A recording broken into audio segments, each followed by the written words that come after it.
یونان کی کہاوت پاکستان میں کب فٹ ہوگی؟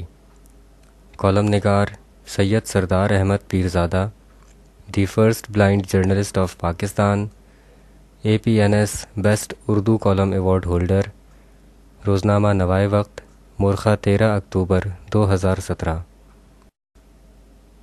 حضرت عیسیٰ علیہ السلام کی آمد سے تقریباً 500 برس پہلے کی بات ہے کہ ایتھنز یونان کے پوش علاقے میں ایک اعلیٰ تعلیم یافتہ امیر خاندان آباد تھا جن کے لوہے کے کارخانے تھے۔ ان کے ہاں ایک بچہ پیدا ہوا جس کا نام سوفوکلیز رکھا گیا۔ دنیا کے قدیم ترین لٹریچر میں ٹریجڈی کے 3 ڈرامے اب تک بہت مشہور ہیں۔ انہی میں سے ایک اینٹیگنی ہے جس کا رائٹر سوفوکلیز تھا۔ اس ڈرامے کا نچوڑ اس کا آخری جملہ ہے جو عقل و دانش کے حیرت انگیز فلسفے پر ختم ہوتا ہے۔ یہ جملہ اب ایک انٹرنیشنل کہاوت بن چکا ہے۔ ایتھنز جمہوریت کی پیدائش کا شہر تھا اور ایتھنز والے اس پر بہت فخر کرتے تھے۔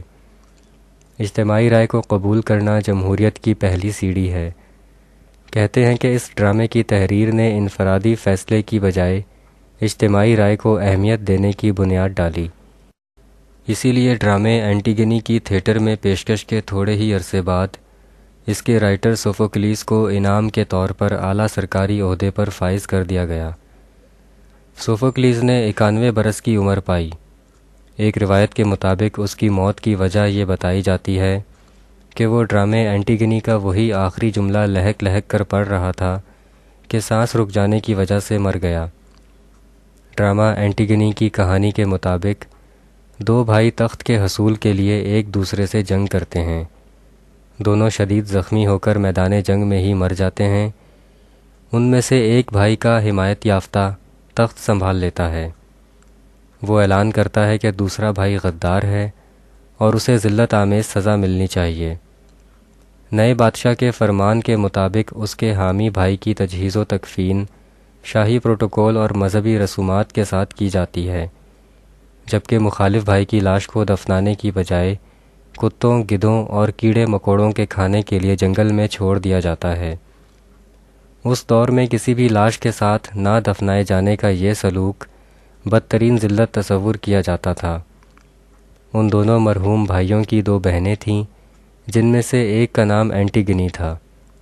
اینٹیگنی نے اپنی بہن سے کہا کہ دوسرا بھائی بھی ہمارا بھائی ہی تھا، ہمیں اس کی لاش کی یہ تذلیل روکنی چاہیے، اور کیوں نہ ہم چپ چاپ رات کے اندھیرے میں مذہبی رسومات کے بعد اس کو بھی دفنا دیں۔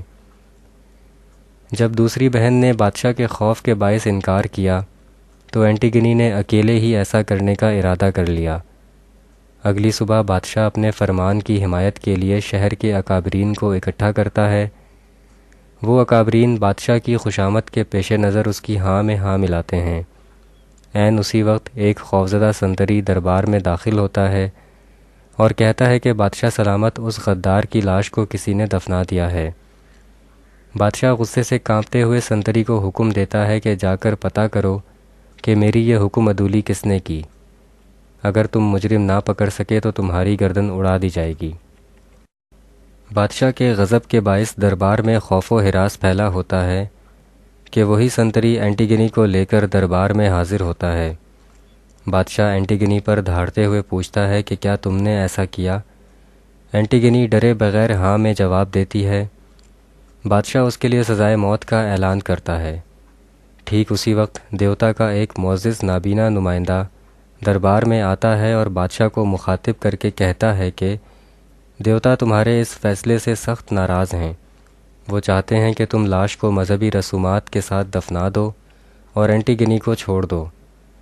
شہر کے اکابرین بھی بادشاہ کے آگے درخواست کرتے ہیں کہ وہ دیوتا کے نمائندے کی بات مان لے، ورنہ شہر پر عذاب نازل ہوگا۔ بادشاہ اپنے غرور اور ضد پر قائم رہتے ہوئے دیوتا کے نمائندے کو بے عزت کر کے دربار سے نکال دیتا ہے۔ دیوتا کا نمائندہ جاتے ہوئے کہتا ہے کہ تمہیں اس کی سزا بھگتنی پڑے گی۔ دیوتا کے نمائندے کی یہ بد دعا سن کر بادشاہ کے علاوہ ہر فرد سہم جاتا ہے۔ بادشاہ اپنے بیٹے کو حکم دیتا ہے کہ وہ اینٹیگنی کو سزائے موت دے۔ بادشاہ کا بیٹا اینٹیگنی سے محبت کرتا ہے، اس لیے وہ بادشاہ کو ایسا نہ کرنے کا کہتا ہے۔ بادشاہ اور اس کے بیٹے میں تلخ کلامی ہوتی ہے۔ بیٹا بادشاہ کو چھوڑ کر چلا جاتا ہے۔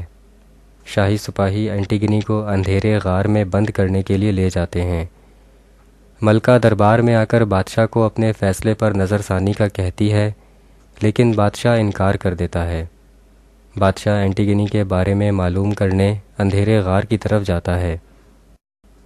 جو ہی وہ غار کے کنارے پر پہنچتا ہے تو داروغہ اسے بتاتا ہے کہ اینٹیگنی نے گلے میں پھندا ڈال کر خودکشی کر لی، اور اس کی خودکشی کو برداشت نہ کرتے ہوئے بادشاہ کے بیٹے نے اپنے آپ کو تلوار سے ہلاک کر لیا ہے۔ جب ملکہ کو اپنے بیٹے کی ہلاکت کی خبر ملتی ہے تو وہ بھی اپنے پیٹ میں خنجر گھونپ لیتی ہے، اور مرتے وقت بادشاہ کو مخاطب کر کے کہتی ہے کہ پورے خاندان کی تباہی کا باعث تمہارا غرور اور ضد تھی۔ تم نے یہ غلطی کی کہ اجتماعی رائے کو اپنے انفرادی فیصلے پر قربان کر دیا۔ پورے خاندان کی تباہی کے بعد بادشاہ کو یہ سمجھ آ جاتی ہے کہ اسے اپنے غرور اور ضد کی سزا ملی، لہٰذا وہ اپنے آپ کو قصوروار ٹھہراتا ہے۔ اس ڈرامے کا حیرت انگیز عقل و دانش والا سادہ سا آخری جملہ یہ ہے کہ غرور اور ضد کی سزا ملتی ہے، لیکن اس سزا سے عقل آ جاتی ہے۔ دنیائے عالم نے عقل و دانش کی چھوٹی چھوٹی باتوں سے سبق سیکھ کر ترقی کی بڑی بڑی منزلیں طے کیں۔ ہمارے حکمرانوں نے غرور اور ضد کی سزائیں پانے کے باوجود بھی سبق نہیں سیکھا۔ مثلاً پاکستان کی دونوں بڑی سیاسی جماعتیں یعنی پیپلز پارٹی اور مسلم لیگ نون باری باری حکمرانی کرتی آ رہی ہیں۔ ان دونوں جماعتوں پر شروع سے ہی خاندانی قبضے ہیں۔ پیپلز پارٹی ذوالفقار علی بھٹو اور بینظیر بھٹو کو کھونے کے بعد بھی پیپلز پارٹی کی قیادت پیپلز یعنی عوام کے ہاتھ میں نہیں دینا چاہتی۔ دوسری طرف مسلم لیگ نون کے قائد نواز شریف 3 مرتبہ حکومت سے نکالے جا چکے ہیں، لیکن پارٹی پر خاندانی قبضے کے لیے اب بھی بضد ہیں۔ انہوں نے صرف اپنی ذات کے لیے آئین میں ترمیم کروا کے ایک مرتبہ پھر پارٹی کی صدارت حاصل کر لی ہے۔